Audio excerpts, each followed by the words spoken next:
FATLA, Programa de Expertos en e-Learning, Proyecto Final. Nuestro grupo ha decidido hablar sobre lo que es educación virtual y constructivismo. El primer tema que abordaremos será educación virtual. Educación virtual. En la actualidad, debido a los grandes avances en la tecnología y la comunicación, la calidad de la educación también ha ido avanzando y aportando significativamente en el proceso de aprendizaje de los estudiantes, haciendo cada vez más efectivo el uso de las TICs. Es por eso que el Internet es un medio eficaz para garantizar la comunicación. Los adelantos tecnológicos exigen que los docentes sean verdaderos pedagogos, quienes diseñen, apliquen y evalúen recursos tecnológicos, capaciten de manera presencial o en línea a través de las herramientas tecnológicas. Una definición que nosotros hemos propuesto en educación virtual es: la educación virtual es una alternativa educativa que facilita el manejo de la información y la aplicación de nuevos métodos pedagógicos enfocados al desarrollo de aprendizaje significativo, centrados en el estudiante y su participación activa, sin necesidad de encuentros presenciales, generando una oportunidad de enseñar y aprender sin importar cuándo y dónde se realice, utilizando una metodología innovadora, diferente, apoyándose exclusivamente en el uso de las TICs, sobre la base de estructuras operativas flexibles y métodos pedagógicos altamente eficientes en el proceso de enseñanza-aprendizaje, que permite que las condiciones de tiempo, espacio, ocupación y edad de los estudiantes no sean factores limitantes o condicionantes para el aprendizaje. En la modalidad basada en Internet se definen los contenidos y actividades para un curso, partiendo de la estrategia didáctica diseñada por el profesor. El alumno realiza su proceso de aprendizaje a partir de dichos contenidos y actividades. El alumno de la educación virtual aprende de forma más activa, pues no solo recibe la instrucción del profesor, sino que aprende a través de la búsqueda de información.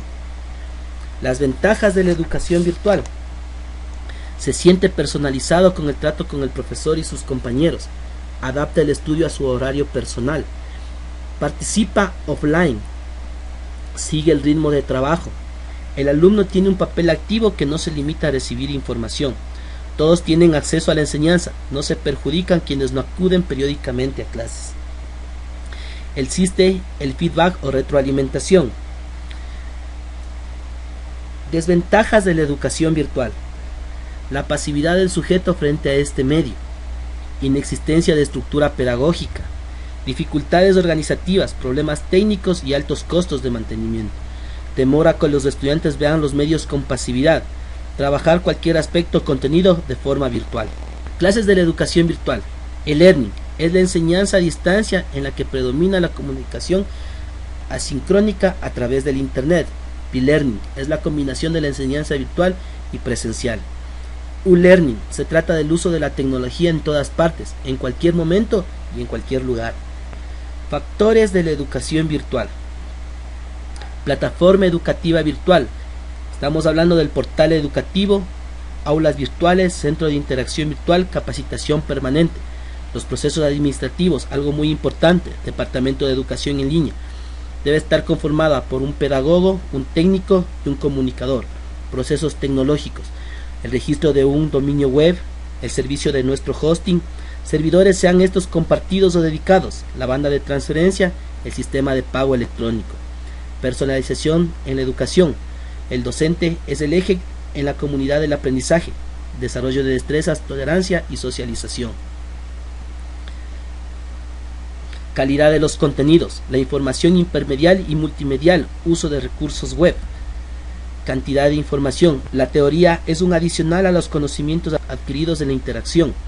Frecuencia de la tutoría: la creatividad del tutor permite generar conocimientos en la interacción entre pares iguales. El estudiante desarrolla destrezas y habilidades para enfrentar el mundo real. El constructivismo. En la actualidad, la educación es una institución social que responde a una determinada manera de concebir al ser humano y sus relaciones para fortalecer y permitir la continuidad de una determinada sociedad. El constructivismo es una posición epistemológica que sostiene que la realidad no se representa directamente, sino que hay que construirla. Consecuentemente a esto, no tenemos acceso a la realidad con independencia de nuestras construcciones o esquemas culturales, sociales o de género.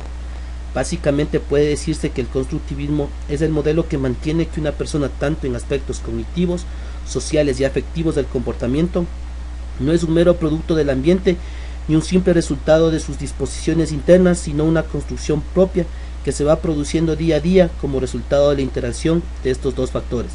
En consecuencia, según la posición constructivista, el conocimiento no es una copia de la realidad, sino una construcción del ser humano. Esta construcción se realiza con los esquemas que la persona ya posee. El constructivismo.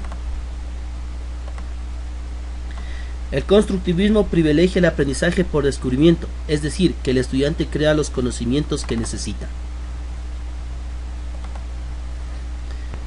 A los docentes constantemente nos mencionan la importancia de establecer procesos constructivistas en nuestras aulas, con lo cual solemos no estar de acuerdo. Sin embargo, no nos explican qué es el constructivismo y sobre todo cómo implementarlo.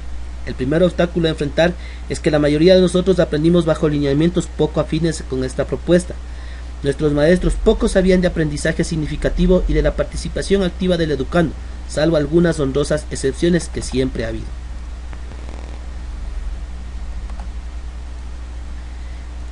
El modelo constructivista está centrado en la persona, en sus experiencias previas de las que realiza nuevas construcciones mentales. Considera que la construcción se produce cuando el sujeto interactúa con el objeto de conocimiento, Piaget, cuando esto lo realiza en interacción con otros, Vygotsky, cuando es significativo para el sujeto, Ausubel. Método de proyectos. Una estrategia para llevar a la práctica este modelo es el método de proyectos, ya que permite interactuar en situaciones concretas y significativas y estimular el saber hacer y el saber ser, es decir, lo conceptual, lo procedimental y lo actitudinal. En este modelo, el rol de docente cambia, es moderador, coordinador, facilitador, mediador y también un participante más. El constructivismo supone también un clima afectivo, armónico, de mutua confianza, ayudando a que los estudiantes se vinculen positivamente con el conocimiento y por sobre todo con su proceso de adquisición. El profesor, como mediador del aprendizaje, debe conocer los intereses de los alumnos, conocer las necesidades evolutivas, conocer los estímulos de sus contextos familiares, comunitarios, conceptualizar las actividades. Errores del constructivismo. El constructivismo busca explicar cómo las personas aprenden. Predica que el proceso educativo no es una secuencia de píldoras que los alumnos tragan y fijan en la memoria. Es necesario que ellos construyan en sus mentes las estructuras mentales que le permitan entender el asunto en cuestión. Esta visión lleva a la preocupación legítima de crear los contextos, metáforas, historias y situaciones que faciliten a los alumnos construir su conocimiento. Aspectos del constructivismo.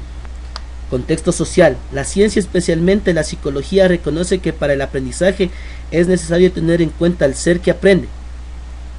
Autores como Piaget, Ausubel, Brunel, Cagné y Vygotsky dictan estos principios: valoración del sujeto, el individuo al que construye el conocimiento por sí mismo, el desarrollo es anterior al aprendizaje y su condición única.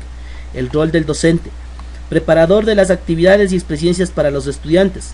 Rol del estudiante, autor y evaluador del aprendizaje. Propósitos, formar para la vida. Contenidos, destrezas, saber hacer, procedimientos.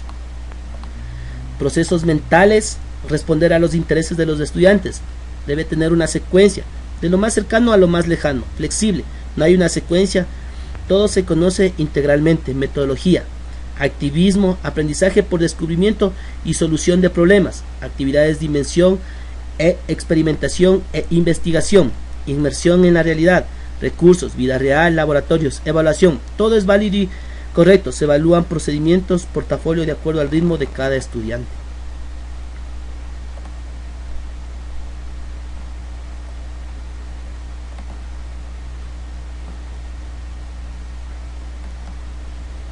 Hemos hablado sobre educación virtual y también sobre el constructivismo.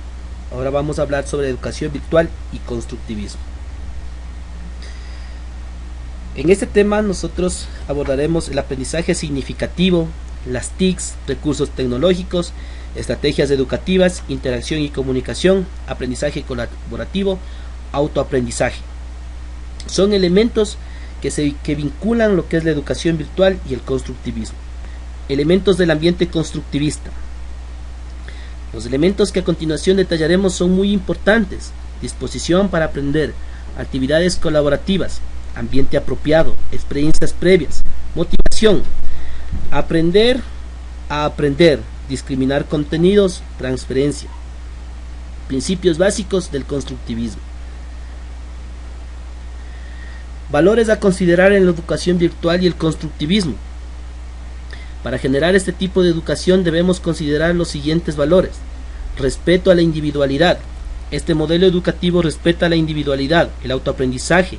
El docente establece comunicación directa y afectiva con el estudiante. Desarrollo del aprendizaje colaborativo, la interacción, participación, desarrollo de ideas, construcción de proyectos. El hombre sobre la tecnología, ser humanista, equilibrio entre el medio y el ser humano. La parte tecnológica debe estar al servicio del ser humano. Desarrollo de la actividad. Se debe desarrollar actividades grupales. Desarrollo de la comunicación a través de foros, chats, videoconferencias o correos. Fomento de la creatividad. Trabajos grupales, investigación, innovación. Uso racional de los medios. Tener un equilibrio entre la participación humana y el apoyo de los medios. Evitar la exageración de los usos de la tecnología. Conclusiones. Experiencia diferente. Entornos creativos. Se debe romper barreras entre espacio y tiempo, acceso a un mundo de información, contacto entre alumno y profesor, interacción y retroalimentación. Estos han sido los temas que hemos abordado. Todo el material de apoyo estará en nuestro foro Setianos Trabajo Final de Expertos.blogspot.com.